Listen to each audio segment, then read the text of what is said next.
and a valuable man to have up front, just in case Rigoberto Urán can reach him on the last climb of the day, the Col de Glibier. Remember that Urán is only 29 seconds off the yellow jersey of Froome.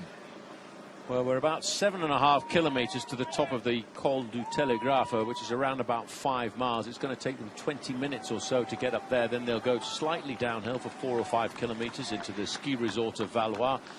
And then pretty much once you leave Valois, you look up. And as long as it's clear of skies and devoid of clouds over the top, you'll see the summit of the Col du Galibier. And they will know that once they start to see that, it's still going to take them another good long 20-25 kilometres to get to the top of the climb. There's the champion of Italy with the green top to his jersey, Fabio Aru.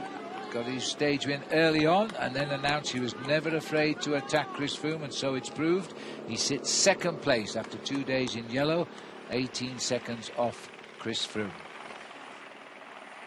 Well, it's been one of the rockiest profiles that the race has thrown up so far because of the altitude. We've got 2 big climbs out of the way. Now we've got the final 2 big climbs, and that final HC of the Col du Galibier, if Alberto Contador can lead over there by 30 or 40 seconds, he could win the stage. Well, Team Sky down there, 3 domestics left with the yellow jersey. Let's check in with Jens Voigt, because your team Trek are doing pretty well, Jens. They do indeed. They're really putting it all on the line here, and it looks very promising for the moment. But 3:30 to the yellow jersey group, it's far from being a safe game. But a few minutes earlier, when we talked about the rider from the team UEA, Team Emirates, helping Team Sky Chasing Tempo, that was clearly to protect the overall position of Luis Meintjes against Alberto Contador, because Alberto is not too far behind him, and they were just afraid if they give too much time to Alberto Contador, he might pass their rider, Luis Meintjes, in the overall classification. Yeah, absolutely right. In fact, he's 1 minute 10 seconds, Contador, behind Luis Meintjes at the moment. That's one of the things that makes it complicated to figure out all of the tactics in the final few days of the Tour, because the riders, instead of trying to really attack the leader in the race overall, they start to go onto the defensive to defend their positions in the top 5 or the top 10 positions in the race after 3 weeks. Well, as we watch the riders on the climb, now there's still a fair way to climb, like 7 kilometres still to go to the top of the Telegraph. Is this man going to spring a surprise and try and win the day? And the other question is this man going to win the race?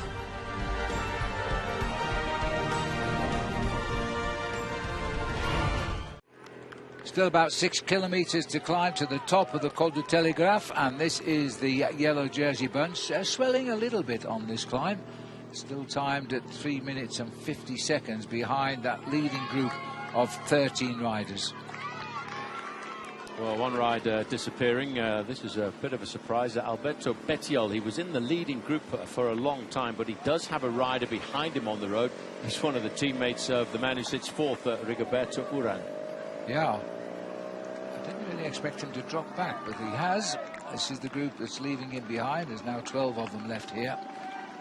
I just think from a tactical point of view, what's very important in this group, and I'm just looking to make sure that I'm right, there were 2 riders in this group from AG2R Le Mondial, and yes, they're both still there. Cyril Gauthier, who is the team captain on the road, has made himself very much present in this leading group, and Matthias Frank, who rode a very good Tour of Switzerland before the start of the Tour. It finished around about 2 weeks before the start.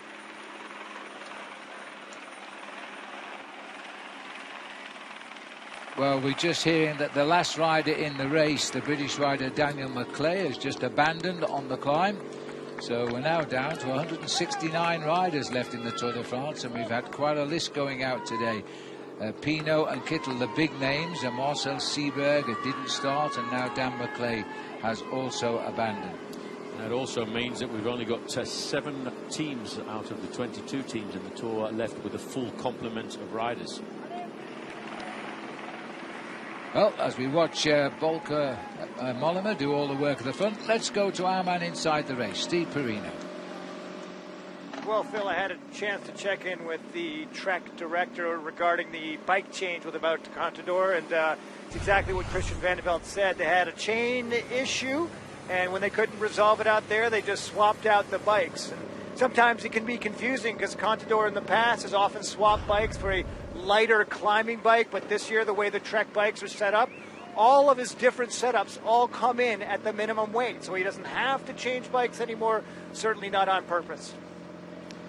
Well, that is interesting. That's good news too. That Contador's riding back in this group with ease at the moment, as we see 5 kilometres to go up to the summit. Riders being picked up one by one from that forward group at the moment.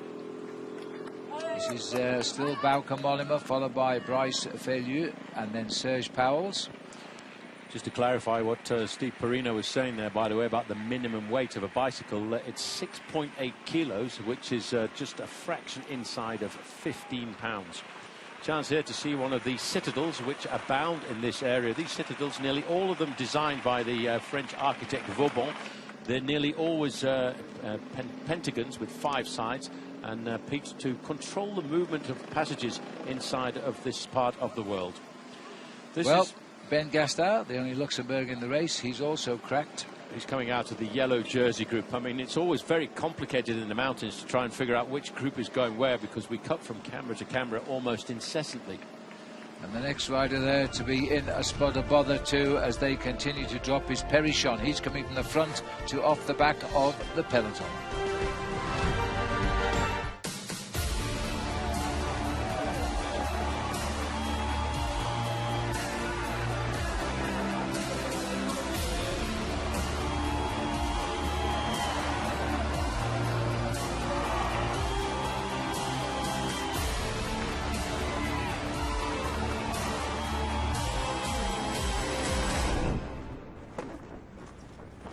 Yes, at Le Mans this morning at the start of stage 17, this is how the race stood overall. Very, very close between the top 4 riders, and Michael Lander, a teammate of Chris Froome, sitting only 77 seconds back. Simon Yates in 6th place, 2:02, Dan Martin 2:03. And Louis Meintjes, the South African youngster, 6 minutes back, riding high. Now, this isn't going forward, I'm afraid. This is going backwards with Cyril Gauthier. Well, Cyril Gauthier is not one of the better climbers on AG2R Le Mondial, but he was in the early breakaway. Now, bear in mind that his team leader, Romain Bardet, is in the group behind. He could be very important over the top of the Telegraph, down the other side, at the start of the Col du Galibier. But AG2R Le Mondial still have a rider in this group. There you can see him, and he's one of the better climbers on the squad. His name is Matthias Frank. Frank is in there. These are all the riders in this front group: Contador, Feliu, Pauwels, Mollema, Galopin, Navarro, Frank, Roglic, Moignard, Gauthier, who's now gone, Atapuma and Fink. Those are the riders in this front group. We are expecting a move to come from that rider there, number 31, Alberto Contador. He's just waiting for the moment, I think, until he gets over the Telegraph and on to the climb of the Galibier. Yeah, well, what a great job Bauke Mollema, and of course earlier on Jarlinson Pantano was doing, Phil, because they've stretched that group out from 4 minutes to 5 minutes over the yellow jersey group, and it's all pretty much because of that man you're looking at there in the red helmet, a winner of a stage before the rest day onto Le Puy-en-Velay, but certainly now throwing all of his own chances out of the window to try and set this up for Alberto Contador, but it puts pressure onto Contador because he has to have the ability to finish it off. Well, just looking at the yellow jersey group here, Romain Bardet's AG2R squad have still got a number of riders in this breakaway. Cannondale have got a couple left to look after Rigoberto Urán, and it's all on Team Sky to set the pace. I think we're going to see a major onslaught in the peloton, likely to come as Lawrence Ten Dam fades away, likely to come from Team AG2R, because you don't keep Romain Bardet quiet for too long. Certainly when you've got a downhill finish as well, because he showed absolutely no fear so far. So currently he's got one rider left in that leading group on the road, and that's Matthias Frank. He's got Cyril Gauthier coming back to this group, so that will give reinforcements, but still nobody's ruffling the feathers of Team Sky. Let's go outside to 17 times tour rider Jens Voigt. Jens. Looking at the first group, in the moment, the plans seem to be very clear. Bauke Mollema is riding a hard tempo for his teammate and track Segafredo, Alberto Contador. Everybody in that group knows what is supposed to come. Serge Pauwels has shown some good climbing form before. Primož Roglic is still there. There are still a few very good riders there. So it's not automatically that Alberto attacks and goes all alone. He still have to look out for some more strong riders in this first group. And what do you expect from the yellow jersey group, Jens?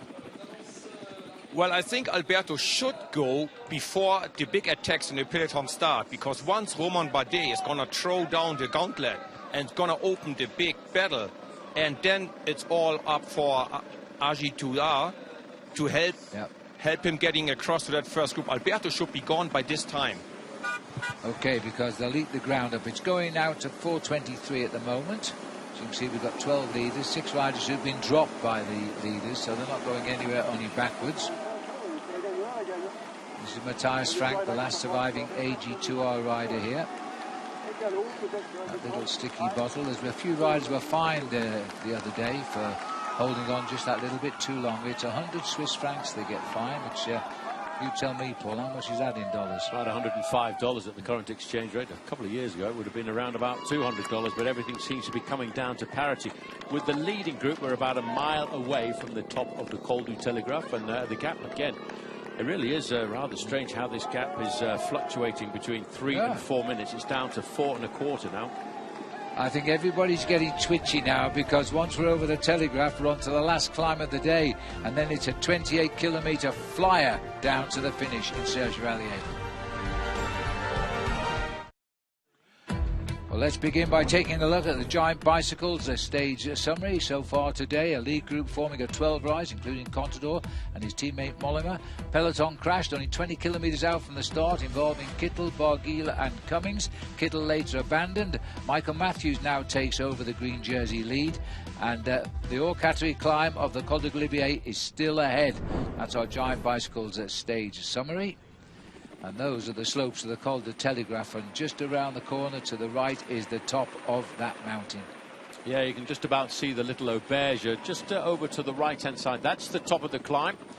Oh, and this is number 12 here. Now, this is Jan Bakelants cracking out at the back of the yellow jersey group, and from a team that a few moments ago seemed to be tactically positioning themselves for a late onslaught against Chris Froome. Bakelants is in difficulty. Yes, he's gone by. This is Diego Ulissi on the back now for UAE. He's the right-hand wingman for the youngster, Louis Meintjes. He wears 61, Meintjes. He's just up on the far left of our picture in the white jersey there. With that red number just a second from the back there, doing a great ride. Sylvain Chavanel given the most courageous, most aggressive ride of yesterday. So we're looking here on this 17th stage of the Tour de France as we go on our first day into the high Alps. 114 miles on the menu. We're just about 31 left to go. The weather is behaving itself on our Lululemon weather. 69 degrees, cooling down up here. 9 miles an hour the wind. Heading up towards the summit now, and it's Primož Roglič is going for the points now. He really needs to take advantage of this, because gone for the moment is De Gent and Barguil. So Roglič goes over the top, maximum points, albeit 10 points, and that will give him 60 points. It'll put him one behind Thomas De Gent, and he will stay in third place.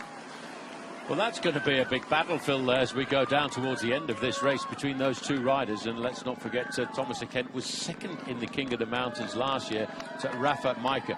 The yellow jersey group now is starting to see Daryl Impey come to the front, the South African rider on Orica Scott. Now, he's trying to toughen up the race, and why not a little move later on to come from the best young rider, Simon Yates.